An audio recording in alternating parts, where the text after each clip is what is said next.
had to get a waiver to be able to come back.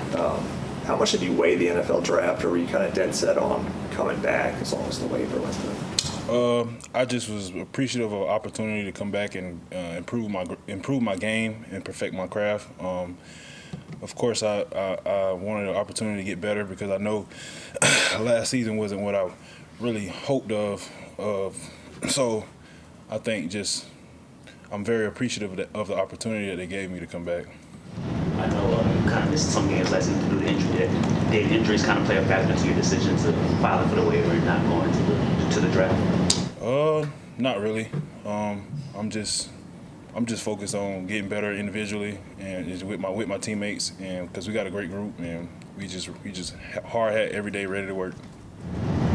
I guess, what was that process like waiting on it, though? Was it a little anxious, just in terms of wondering if it would go through, or were they pretty sure? I don't think I would say anxious. I don't spend my time waiting. You just have to, stay prayed up and just hope for the best.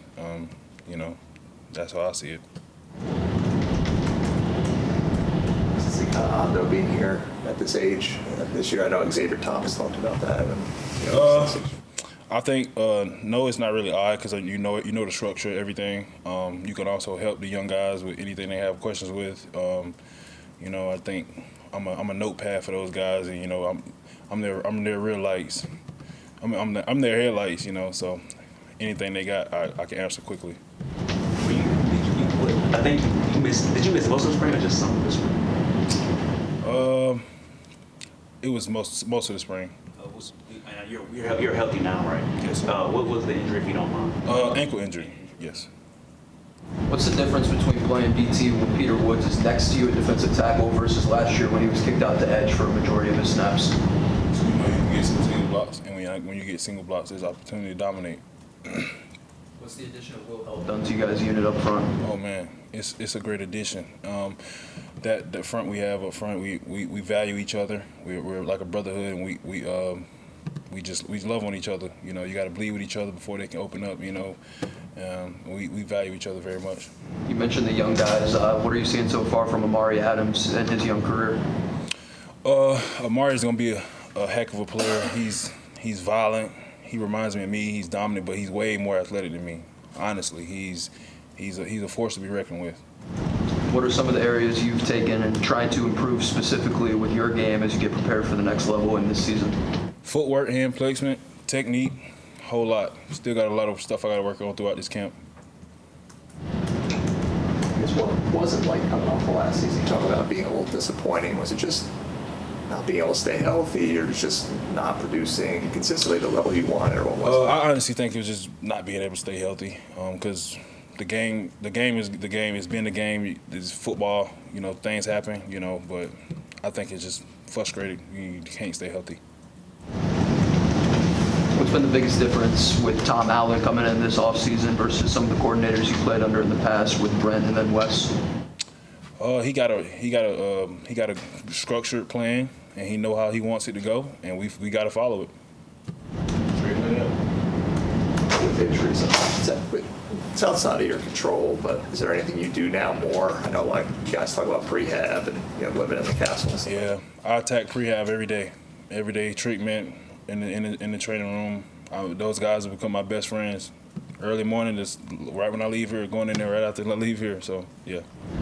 Spoke about how good the defensive line could be. I think you guys kind of receiving some preseason comparisons, like the Power Rangers, the old Clemson defensive lineman back in the day. I guess, how do you kind of receive those comparisons? And I guess, do you appreciate them? Do you ignore them? I guess, how do you kind of? Yeah, we appreciate those guys, but we are starting our own legacy. We got a lot of work to do, and we just ready to go show people. Because we can't talk our way into nothing. We got to go do it.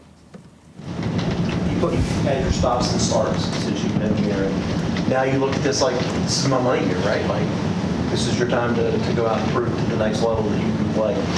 What are the things that you are working on to prove to them I can do this? Technique and fundamentals. That's the biggest part of my game. I know how to play football, just techniques and fundamentals. You played in a lot of big games in your career at Clemson.